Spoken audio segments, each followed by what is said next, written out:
Finally, I had to reset my computer to do that. There's this great scene, and hello to everyone who's here.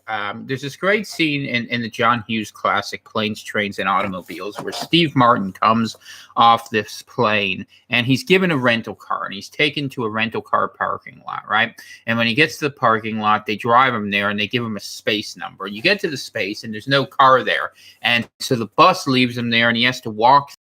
He has to walk across a runway, get splattered mud all over him, and eventually comes up and there's this perky attendant at the station. And she's like, "Can I help you, sir?" And he's like, "You can give me..." Anyways, it's a profanity-laced thing, but it absolutely is one of those things. And I'm just going to tell you, we're going to start out with a rant tonight. I'm in a bad mood, and I know it'll surprise you. It's for totally personal reasons, but some of them will link it to professional. I'm glad you're here with me on a Friday night. We're coming in hot and dirty. I got the sunglasses on, going with a ZZ Top beard. We'll leave the lights on, but we'll keep it cold in here. I'm mad. For those of you who are in our Atlantic homeland chat over on Telegram, you might know why. I've been sitting in a parking lot for 4 hours at a hospital, and I want to talk about that for a little bit. Because if what was done to me was done to an animal, it would be a felony. My wife had a need to go to the hospital, and the hospital would not let anyone go in with her, even though it was an emergency situation. And one of the things that we've discovered this, and I will say the Northern Lights healthcare system, for those who are watching, anyone who lives in Northern or Eastern Maine is an absolute load of garbage. They take the care out of healthcare, and they don't know how to do health anyway, as judged by the fact that they have the Rotund squad running as the orderlies there at the local hospital that we went to. So I just want to say that their solution to the problem of care and need to be taken care of was to have someone sit in a car in 10-degree temperatures for 4 fucking hours, okay? And I'm sorry that I'm cursing, but I'm a little bit upset about this because, like I said, this is literally cruelty to animals, and literally the animal in question is yours truly. How is this supposed to help make a safer, better environment for someone? How is this to be a healing promoted thing? And I'll tell you what, it isn't. It's proof that we have a bunch of mindless sheep that are about to march off the cliff, and this is what we're dealing with. But don't you find that that's the story over and over again in a big way and in a small way? And I want to start this in that point by taking what I experienced today, a level of stupidity that is absolutely staggering. And by the way, if I seem like I'm a little bit frosty, it's because literally I was in sub-zero temperatures. I had to go to a local Chinese food place and sit there and wolf up egg drop soup just to keep my body temperature from going to cryogenic stasis. Trying to avoid reenacting Total Recall in a rural Maine parking lot. Doesn't that sound like the world's worst Stephen King crossover? What ended up happening was we eventually came back here. That's why the show is late tonight. But what I've been doing is at least it gave me a chance to get caught up in my news. And it also allowed me to start reading my book on Pennsylvania, which is very interesting as well. So I know we're all keeping an eye on what's happening with GME. In case you've been hiding under a rock somewhere, I did an earlier show on it. Update is as of about an hour ago, based on what I was reading. There's a question if Robinhood is insolvent due to the capital requirements of the amount of money that's going into these stock margins. And it looks like AMC might actually somehow survive out of this. So good for them. A lot of businesses have been destroyed. And that's one of the things I want to talk about this for a second. The little guys getting screwed. There are stocks that are picked to win and lose by Wall Street. And what happens is, we're looking at this thing from the small guys, the investors going ahead and taking out the hedge funds. But let's tell another story, too, that's getting lost in all this that I think is pretty important. And the story goes a bit like this. There's a lot of stocks that start getting downward pressure on it if they don't agree to bailouts, or not bailouts, hostile takeovers, I think there was a good example. Cabela's was one such company, I think. There were other ones, too, where they would say, well, you're going to sell to us, or we're going to send our huge hedge funds, and we're going to short you, and we're going to do these things. And what you begin to realize is that the economy that supposedly looks free because people are moving numbers around is just a theatrical ploy. Same like our elections, where we see one number coming in the machine and another number coming out the machine. Over and over again, we see this happen over and over again. And the little pissed off guy is really what the story is about today. Because whether it's a business, even big businesses, what we are learning is that the whole thing is a facade. It's a constructed, manufactured, theatrical moment that has no clarity other than it allows people with way too much power, not enough sense to win. And that's what we're seeing with this thing with what happened with Citadel, who owns Robinhood and all this, and the liability continues to grow. I was reading 70-80 billion dollar liability, and Kinaz was over there earlier. Oh, he's here. Good.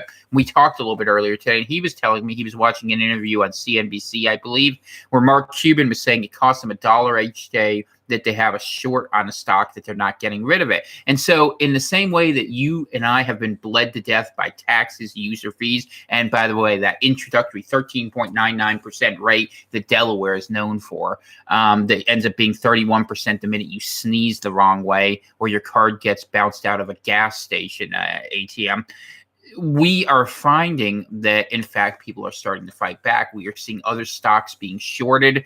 We are seeing a big discussion, and I think this is important to talk about silver, and the fact that for every contract saying we're going to keep silver at $26 or whatever it's trading at, that those contracts, if they had to be fulfilled, for every 25 contracts, only one of them would actually be able to be physically fulfilled, and that this has artificially suppressed the price of silver. And why has it done that? Maybe to keep fiat currency going, because historically silver is usually traded about half the cost of gold. Why doesn't it? Because fake silver exists in the market. Destroy fake silver, what might it do? You might see a cascading collapse. And this is one of the things that we are dealing with, crises of confidence. The market's going to go out there and tell you, well, if Robinhood falls, if Citadel falls, if Melvin Capital falls, it's not going to be a big deal. But realistically, it's a big deal because it's showing you how rigged the game is and how people want out of it. And, some people say, well, this is because you wouldn't give us the $2,000. And the funny thing is, the money that we get is just as fake as the money they get. There's no actual real value to it. It's just a game about power and control. So whether we're talking about masks or people being kicked out of hospitals, or where we're talking about investors having their stocks sold out from underneath them, it's the same basic story, which is that we are now dealing with the need for a revolt of the populist class. And by that, I mean the people have to come together. We have to get past ideology and recognize that we have common threats to face. And the people who are basically controlling where our lives are going on this glide path to failure are the people we need to be most focused on. So we'll talk about the Fed, as always. We'll talk about the different banks. And when we really need to talk about alternatives, because that's one of the things I wanted to mention. When I was in a better mood earlier today, the show had a different beginning than it does now. And say hello to everyone who's here, by the way. Thank you for everyone who's here. Enjoy and appreciate each and every one of you. Dana is okay, by the way. She's a little bit frosty herself for totally different reasons. Like, for instance, I have to tell a story because it's crazy.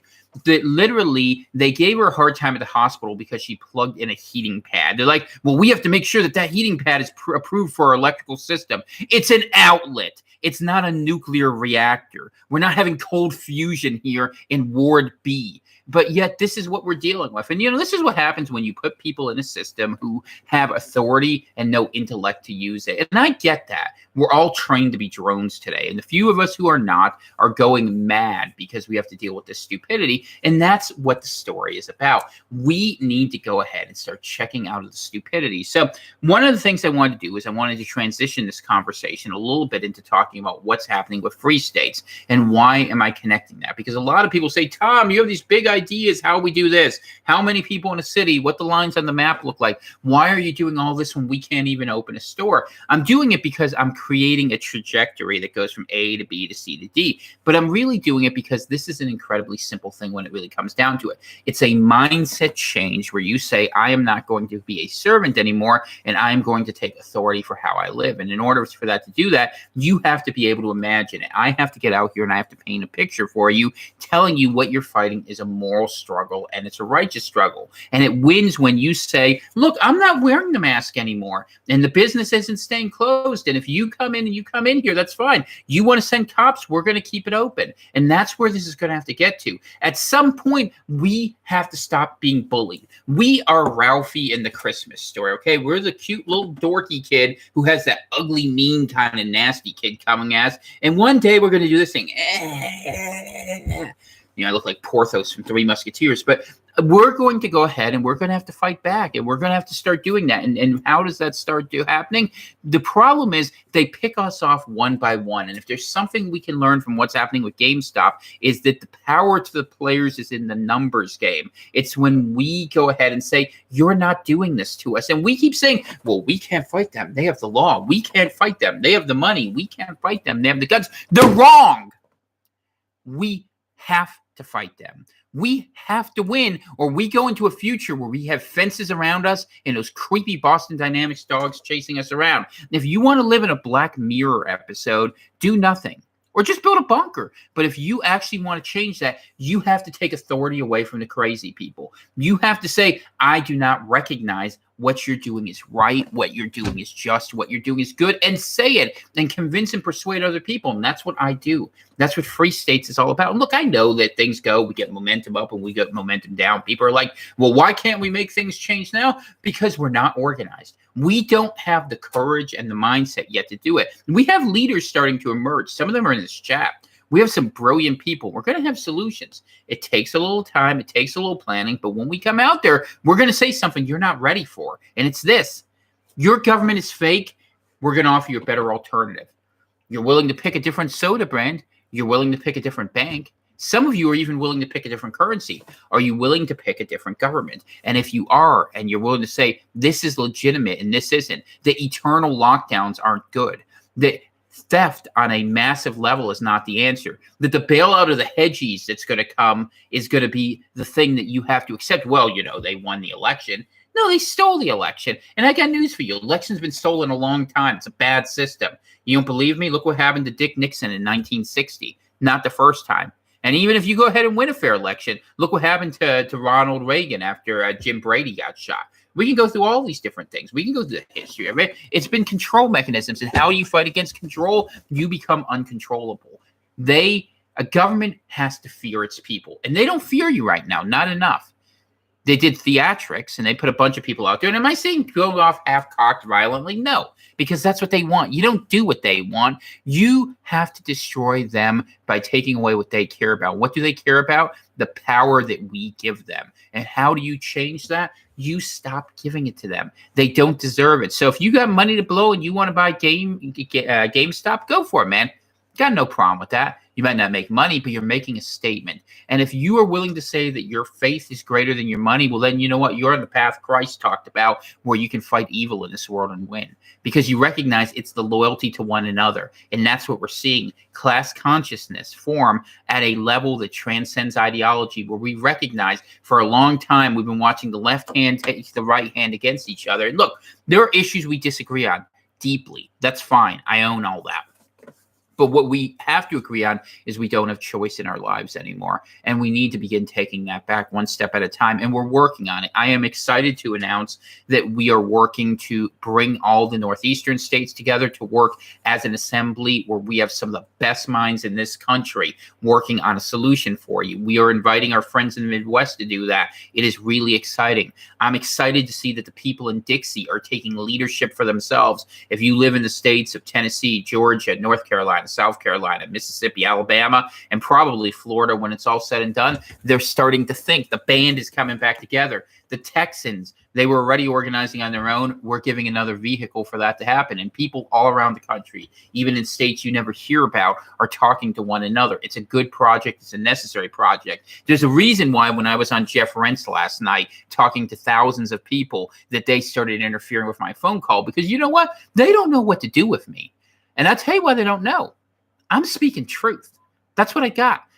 I'm not the cleverest guy. I'm not the most likable guy. I'm not the most handsome guy. You know, I'm none of those things. I'm not going to win an aesthetic contest, but I'm smart as a whip, and I'm coming at you. And I'm coming at you with the words of truth. You know, and whether we're talking about Christ, which is the highest truth, whether we're talking about the theft of politics that's happening in the modern day Pharisees that's running around, we always say things that are right. And you know why they can't stop this movement? I say the same things, and people who are here know me. They'll attest to it. I talk the same way in public that I talk in private. I talk the same stream of consciousness. I talk the same ideas, because these are the ideas that are necessary, that we begin working together. And what we have to do is we pick our victories. We pick what we're going to defend, and we honor it. And when we say the masks are done, they're done. and we say we're going to read what we want, then we will do that. And we need to have the courage to do that and not be afraid. And look, will there be casualties in the fight? Of course there will be. And what does that mean? Will some people lose their job? Will some people lose their bank account? I've already paid all those prices. The only price I haven't paid is martyrdom. And if that comes, well, then hopefully the Lord will forgive me my many sins, and hopefully the work I've done investing my treasures into heaven through the work of conversion will actually pay off. But I do it anyways. It's not about, the rewards of it. It's the work and the honor we owe the Lord. But when you reorient yourself, and this is what it is, it's a paradigm shift. You need to think differently. And what's been happening, and I use this as a personal example of a broader theme, because a lot of people are looking at GameStop and trying to figure out what it means. It's a paradigm shift. It's saying that the big people aren't going to beat on the little people anymore. It's our own little minor Tea Party if we make it such. The Boston Tea Party could have been a historical footnote, but instead it was a trigger event for a revolution. And why did the revolution happen? Because people decided they could have something better than what they were being offered. My question to each and every one of you is, are you ready for something better than you're being offered? Are you ready to think of yourself as something more than someone who says, well, I'm going to work harder and I'm going to vote and I'm going to become a Republican precinct chair? Bullshit. They're not helping you. They don't serve you. It's a financial control system with a bunch of venial sophomoric punks out there. And we've seen it over and over again. These people have vertebrae that have the consistency of lime jello. Is that what you need? To go around, we say bedpan conservatism. We can do better than this. And for the people on the left too, honestly, if you're watching this, because I know there's always a couple spies, say you're a far left, you're tanky running around out there. You like this neoliberal regime? You like Joe Biden? You got what you want. You got rid of Trump, and the big bad evil orange man's gone. Isn't it amazing how much worse it got? And people aren't even talking about the big issues they should be. That literally we are provoking towards a war between Taiwan and China, okay? Because why? They want you dead. Understand this. The people who run your country, I want to say it very clear and unequivocally, they want you dead. You are a liability on their asset sheet that they cannot explain, and you have outlived your usefulness. So you have to decide if you're okay with that. If you are, do nothing, go along, accept their leadership. If you aren't, say, you do not own us anymore. You don't control us with these elections. You don't control us with your fake money. And let's do the other things. The way it happened historically, when the precursor to the American Revolution, if you start studying it, really heavily involves the fact that people who had some financial status decided that they weren't going to be a part of it because they saw that they were being boxed out of a system. You saw colonial script was being limited. Ben Franklin talked a lot about that. And you saw that your money was being devalued, that you were being forced under onerous laws, and you were being forced to basically be occupied. That's what the Quartering Act was all about, the Third Amendment of the Constitution. It's no accident they put it that far forward. They remembered. And when you look at all those soldiers who are sitting there in D.C., it won't be too long before it is that, except we get our Quartering Act with medical professionals who say they're here to help us psychologically. I don't want to be helped. If I'm a problem, that's fine. I have the right to be a problem.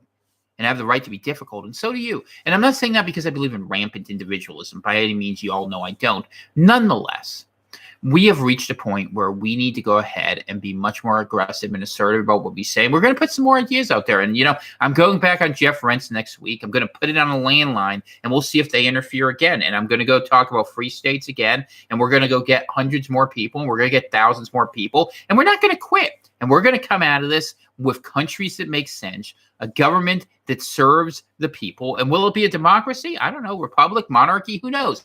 We'll sit there and figure it in the room. Y'all know what I think. And a lot of people listen to me, because I actually talk about the problems that are out there. And it's not about me. It's just about the basic decency of meeting people where they are. And that's where we need to do, not be above each other, but be able to work alongside each other. And that's what a lot of people come in and they say, I have the perfect ideology. I have a manifesto. Great. I have 11 books. I have 5,000 pages written.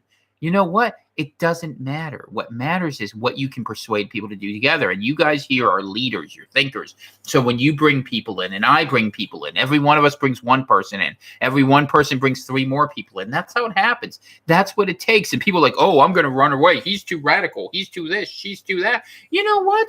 Okay, fine. Run from your shadow. But you know what? The boogeyman's coming. And there's worse than that. And it's coming fast, and we don't have a lot of time. We really don't. We have enough time to do things right. Fast is smooth. That's what they say when you talk to the sheepdogs. You got to do things the right way in the right order. So that's what we're going to do. We're going to focus on that. We're going to go forward, talk about what I'm working on. One of the big things that takes a lot of time is setting up the procedures right. So let me talk a little bit about some of the assembly work we're thinking. We are using a lot of inspiration from the past.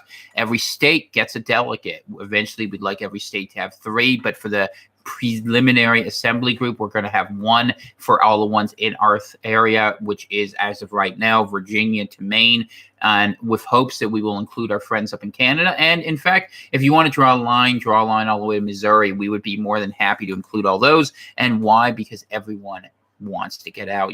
Everyone wants to break away from the nostalgia of a country they love. I get that. But on the other hand, you supporting this government is a highly immoral act at this point, and you need to know it. I mean, there's no secret of it. There's no pretense at this point. If you really can look at the sort of games that they're playing and how blatant and obvious it is, and you say this is actually good, you are lying to yourself and you're lying to others. So we're going to focus on that. And what we are going to begin talking about in the weeks ahead are we're going to go out there and say to you a list of grievances of things we require to not happen anymore, and a reformulation, I suspect, of the Bill of Rights that is stronger and that we can begin to rally behind. And I know up in the between the Atlantic and Midwestern groups, which I'm calling in my mind Atlantic Lakes for the time being, we will see a strong document emerge. We will probably talk with our friends down in Dixie and in Texas and in other places and see if there is commonality of agreement to strengthen the thing. And even if we work separately, pulling away the vacuum of power we want to create moves things away from DC and says, hey, you could live in a world like this where you form your own assemblies. And if you live in a state, New York, you've been tired of having New York City tell you how to live. Pennsylvania, you're sick of Philadelphia's chicanery. Michigan, you don't like that Detroit has been running it into the ground. Chicago's, overwhelming control, Cook County over Illinois. We are working on ways to go ahead and figure ways to get you out of that mess and let you have sovereignty again, where it goes back to you, the individual, your family making choices, that we're going to go ahead and focus on the counties and the local levels and the townships. And all of this is important. And people in these different groups, they're trusting me to be the visionary who leads this. And I'm doing the best I can because power has to be sucked out of this system. We have to drain this thing before it explodes. We have to disperse all this energy before we see our civilization crack. And then it's going to take a good long time to put the pieces back together again. The moral things we've talked about have not gone away. The fact that we live under relativism and the fact that we don't have any understanding of truth, these are things we absolutely have to deal with. And we're not yet mentally prepared to do so. But as we come to the table and we begin figuring it out, those answers will come. And so participate in free states. Be bold, be brave, be outspoken. And if you live in any of those states, and we don't have a delegate already, we'll talk to me because we're going to sit in the room. We'll figure it out. And we're talking about things. We're talking about the questions of big companies versus small companies. We're trying to think of problems down the line so we do it right at the beginning so we don't have to go back to the beginning over and over again because we know people lose confidence. It's understood. And I understand the revolutionary nature of the idea I'm promoting. I understand it perfectly. And I understand exactly why I'm doing it because I spent all my time reading colonial history to understand why they did it. And they did it because they wanted to live in a world where they had opportunity, where they were freer, and where they were sovereign over their own lives. And we have none of those things right now. We're not likely to have them in the future. Instead, we have a bunch of people pointing guns at us, threatening us, and saying that you're rich, or we're rich, listen to us, or we're going to steal your money, steal your rights, and we'll either lock you in a cage or do worse to you. And that's just not right. And I'm sorry it's not right. And if they want to go ahead and they want to have that fight, they can. You know what? Spreading things by the blood of the martyrs is often the best way to make things move forward. We're not violent. We are simply asserting ourselves, and we are asserting that you have no authority. We are Gandalf in the tower, and we are saying your staff is broken, Saruman, because the bewitching is over. And if there's one thing I can say that's good about Donald Trump being gone, now we can actually talk about the big problem, which was DC never deserved that power. And trusting that we'd have a false messiah like a lot of people saw in him, like him or don't like him. Now it's time for people to step up and actually do things on their own. Long overdue, very welcome. And I think it's where this thing is going to evolve to. So we'll talk about whatever you want to talk about tonight. I've gone in about 25 minutes here. So usually I try to make my monologue 30, but I don't have have that today because I literally spent hours serving as a human ice cube in a car. So if I seem a bit frosty, forgive me. We'll talk about whatever you want to talk about and ask good questions. Let's ask hard questions. Let's get this thing going a little bit and try to get something really good out of it. So thank you for being with me tonight. Thank you to those of you who are asking about Dana. She's doing okay right now. And all of you who have been thinking and keeping us in your prayers, I appreciate that. And everyone who's been working so hard on this project, thank you very much. At Free States over on Telegram, t.me/Free States, and also at Atlantic Homelands, my personal court, if you want to think of it that way. And I'm just going for it, man. I mean, what can I tell you? I'm going to go for it, and I'm going to push my vision as far as you'll let me. And if you'll let me push it all the way, it's like that Billy Joel song I like, A Matter of Trust. I'll end up a fool or a king. I don't care. I'm going to say you're going to face the moment of truth. And all I'm dishing to you is truth after truth after truth. And if you are honest about truth and you're willing to take power away from evil people and go ahead and not take it for yourself, everyone can have a better and more meaningful life, and we don't even have to have it all fall apart. I mean, we'll have to deal with the evildoers, but you know what? We've looked at them, and a lot of them, they're us. And our own elites, I will tell you, that it is my view as a historian, and I'm a pretty good one at this point, that history will look very unkindly upon the people who were in charge here.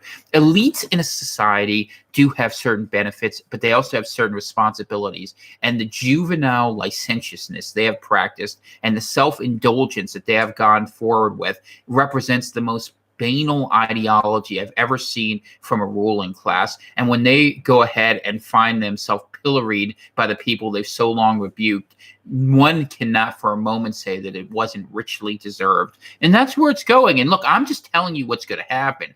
You can't poke the bear that many times and not end up being honey in the pot. Take it for what it's worth. All right, let's see what you all got. Hopefully you guys enjoy my terrible metaphors, right? I am, believe me, I love my Puritans, and I wish I had more time to work on. You know, the hard thing for me, I'll be honest with you about this too. The hard thing for me about this project is I could push much harder in certain moral things. I mean, Lord knows, you can imagine me having a crusade with a windswept cape coming down from the frozen Northland, and I think about it sometime. But that's not what the people want, and it's like I said, it's not about what Tom Kaczynski wants or what any one of our individual people want. It's about what we can do together. And, you know, as far as that stuff goes, maybe when it's all done, we'll see. If I don't do that, maybe I'll get back to just talking about Jesus, which is something I actually enjoy a lot more. But at this point, we use the talents that are given to us. I pray deeply about what I'm doing and why I'm doing it. And what I'm reminding people is that you have choices in life. And, you know, without free will, you can't choose anything of value, including your faith. All right. Who all do we got here? Joel, good to see you. Patches, glad you're here. Thank God it's Friday. Amen, brother. Simple Farmer, glad you're here. GJ, hope all's well down there in Bammy. Andrew, glad you're here. Tracy, good to see you. Atomic, Robert E. Lee, thank you, General, man. There's no time for that. As what was it? Martin Sheen's depiction did of Jeff Sherra's adaptation, right? All right. Who else we got? Sam, good to see you. Fossil, glad you are here.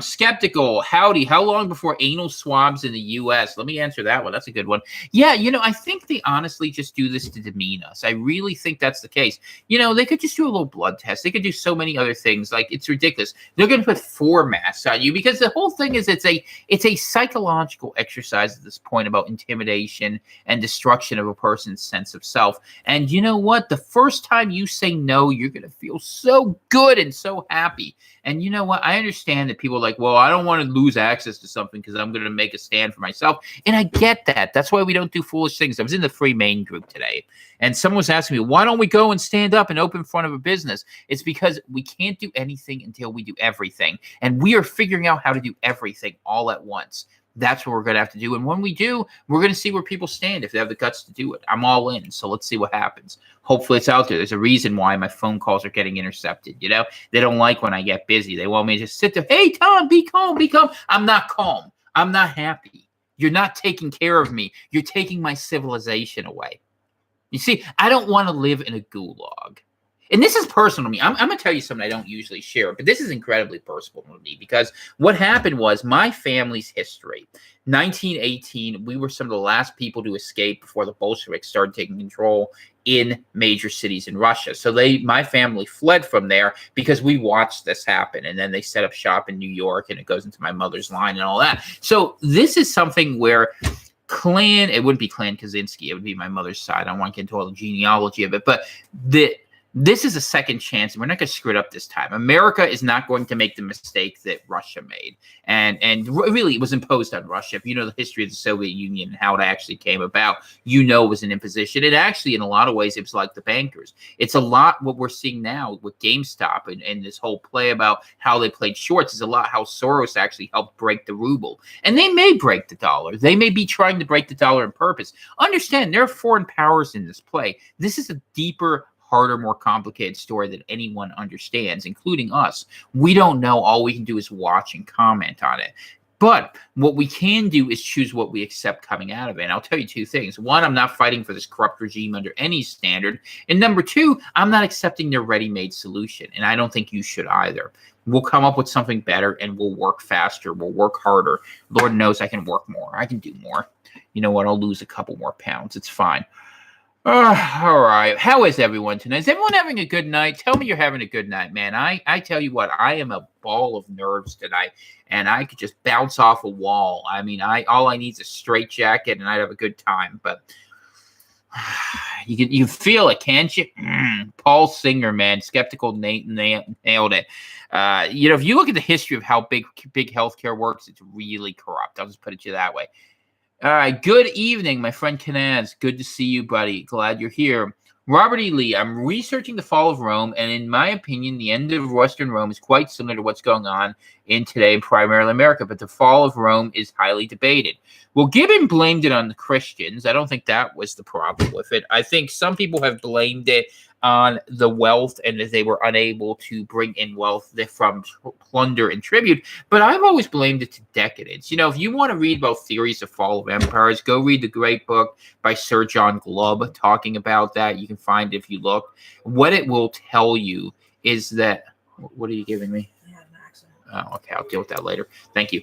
I was going to say what it will tell you is that empires go through this period of ascendancy where then they become lazy. They bring other people in to do their work. They become decadent. They become materialistic and philosophical. They experiment with all sorts of degradation of themselves because they stop knowing what they're about. We are the new barbarians, okay? And we're knocking at our own gates saying, hey, we are not letting you run this into the ground anymore. You can believe whatever you want to believe, but you are clinically insane and you shouldn't be in power. Like a health secretary that thinks cutting off your junk makes you a different gender. Sorry, reality is back. It's knocking and it's not very happy with you. Nature is back, and we're going to bring it back. And you know what? Anyone who can think is welcome. Anyone who understands reality for what it is welcome.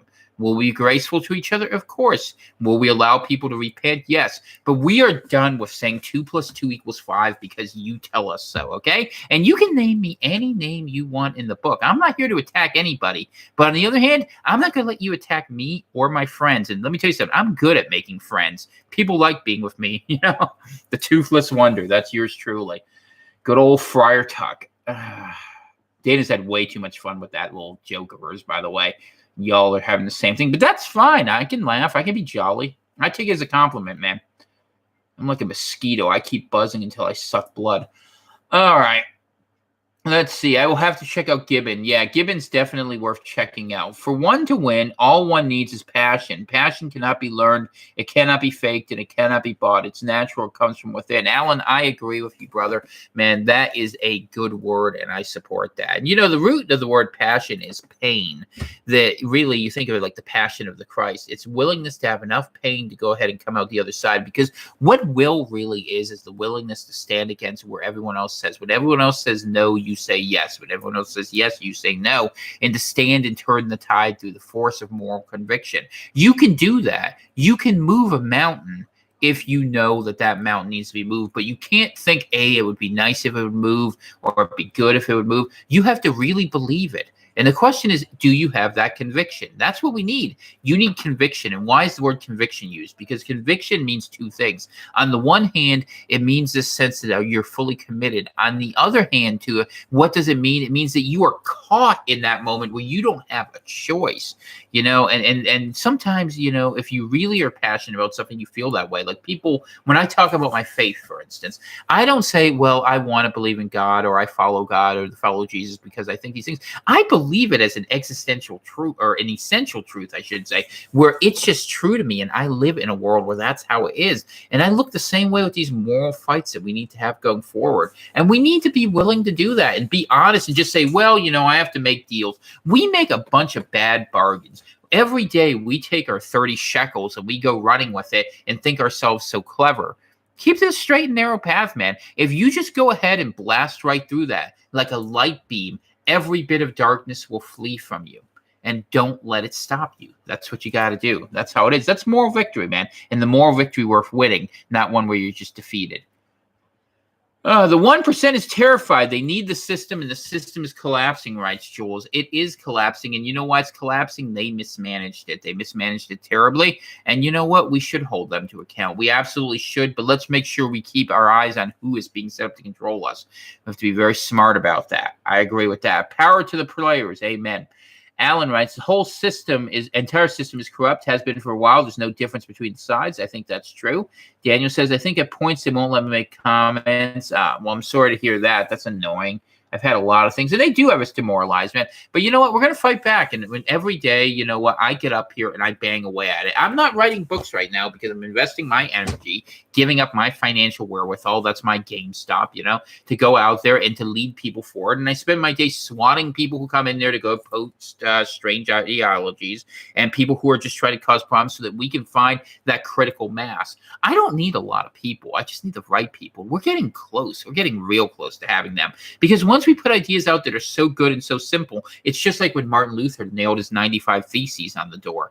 An idea sometimes transcends the moment it's in. We are getting close to one of those moments. And the GameStop, I'm telling you, is making a huge opening for people to walk right through, and expect to see something traumatic happen relatively soon, because this is really screwing with their markets. And I'm not surprised. This is going to be a crazy year. The system has gone off the rails. Now we're at that part where it's swerving and waving, and it's on one axle and two wheels, and sooner or later it's going to go tumbling.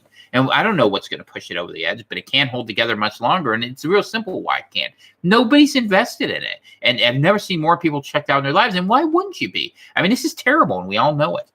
It's terrible, it's wrong, and it's illegitimate. All right.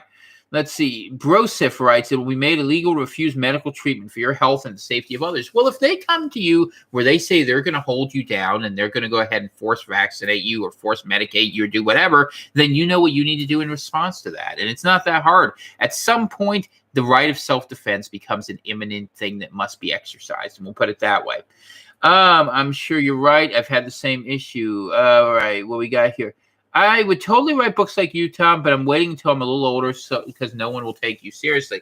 Well, let me tell you something about this. No one takes me seriously either until they made me into such a villain. And, in some ways I'm a little bit grateful because I'm really not a bad guy, to be honest with you, but that's okay. I'm a terror now, so I can use the advantage it gives me in that I can get certain ideas out there. But if your ideas are good and you're willing to be forceful about it, you have it, go ahead and put them out there. Don't be afraid. And network in a circle that can help put it out there. Challenge people, and have conversations. And keep in mind, people who are doing things won't spend like 20 hours doing blood sport fights. I mean, I don't. It takes all the energy I can have just to go ahead and do this and have, my marriage. And let me just say thank you, as always, to my wife for her incredible and unending patience with the things that I require.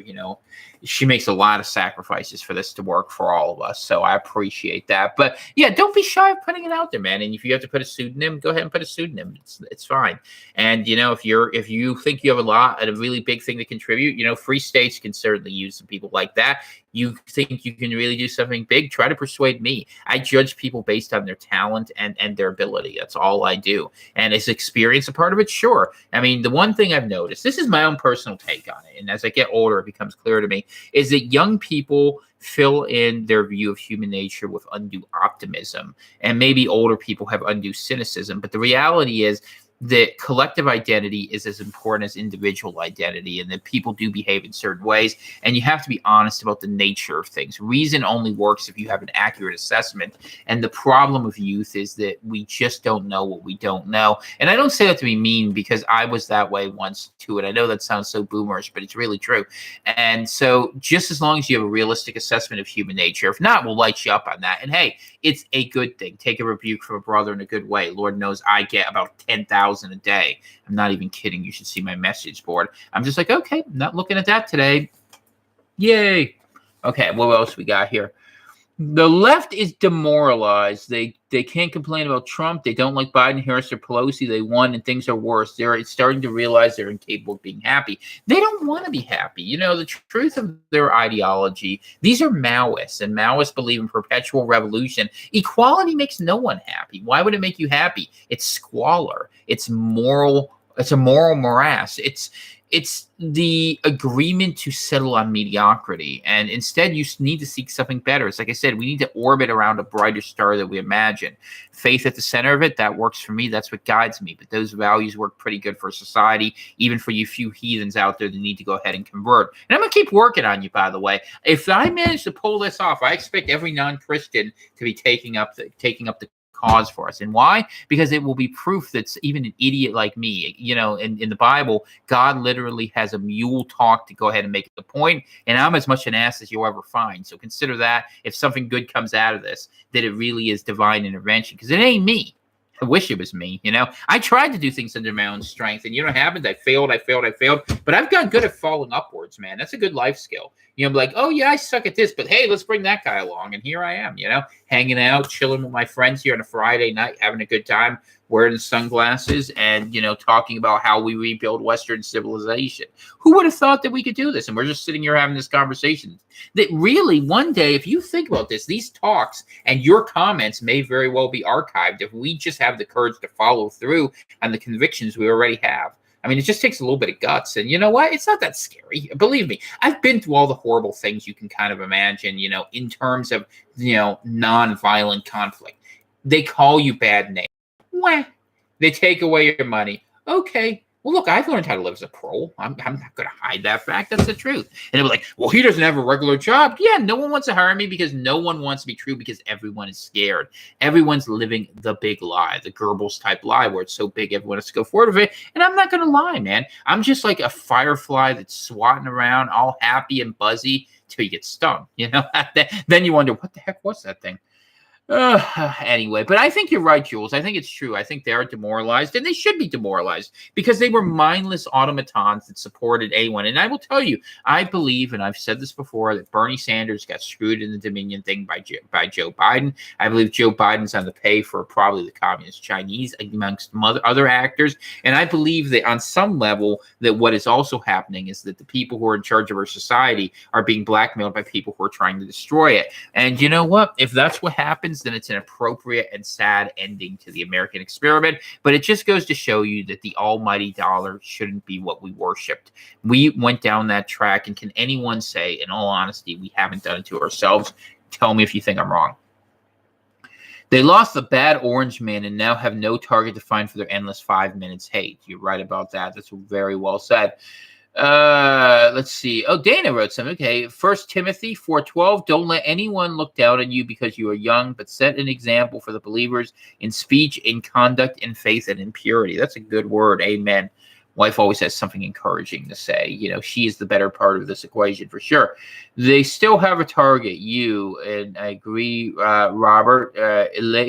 Elihu in the book of Job says the great men and the aged men are not always wise. Yeah, look, a lot of people who are older defend things that are not true because it's in their self-interest. Don't think the gerontocracy isn't a real thing. I mean, we've all heard the wisdom of boomers, right? Where they go out there, they defend something that's indefensible, saying, well, I just cared. You know, look, if you have to defend your thoughts with feelings alone, you've already lost the argument. I'm just saying.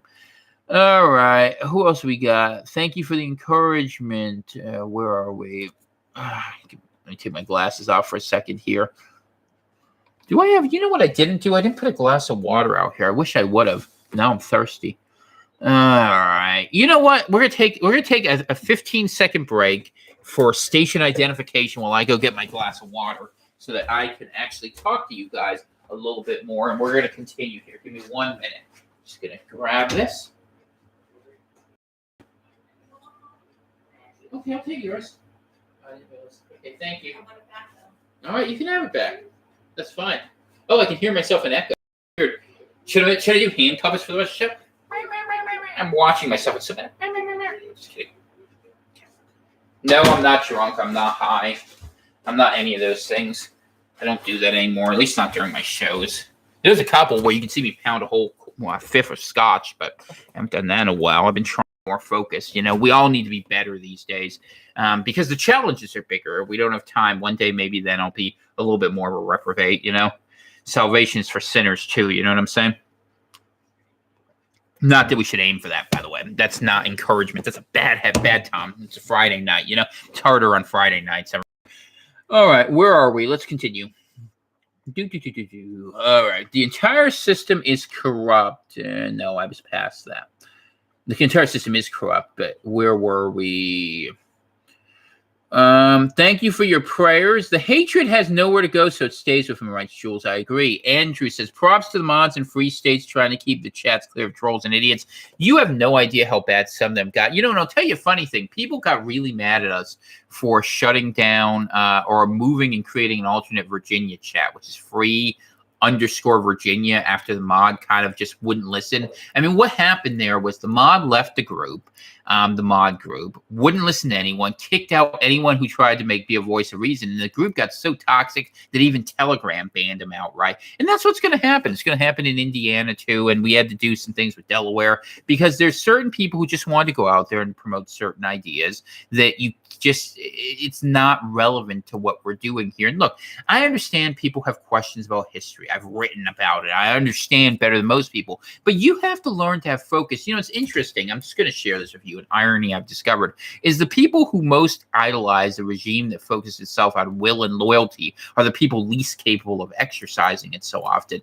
Why don't you look at the way things actually operated and the things you so idolize, even the good parts of it? They were good and bad, as there are with all regimes, and then go ahead and show that in your life. Are you working to build a better regime that has the support of the people around you, or are you trying to be a shit-posting edgelord? If you're going to be a shit-posting edgelord, don't complain about free speech when you get wiped out. That's the way that's going to go because you have no value to anyone, because you probably have no value to yourself. And you say, how can Tom say this? He says all these things. I'm saying it because it's true. A reprimand is sometimes what's needed. And look, I hate to say this, but we've grown up in a society where people are so used to not holding anyone to account. We literally think we're living in snowflakes. And you know what happens when you live in snowflakes? You're living in a snow globe with a little glass bubble over you that says that you don't have any choices other than to get shaken by people who have control over you. You want to actually be a free citizen? Break the glass and don't be afraid to go ahead and sometimes get yourself in a little trouble by saying things that are true, and understand that there is power in numbers. Where two or more are gathered in my name. That's what the book says. Tom going Puritan mode. It's so true. Mark says, the truth is the truth, even if no one believes it. That's it, man. And we're just going to keep throwing truth bombs. That's what we do here. In your opinion, what is the main reason that Rome fell? I just had to ask if I was a bit obsessed with the topic. Man, what is the main Rome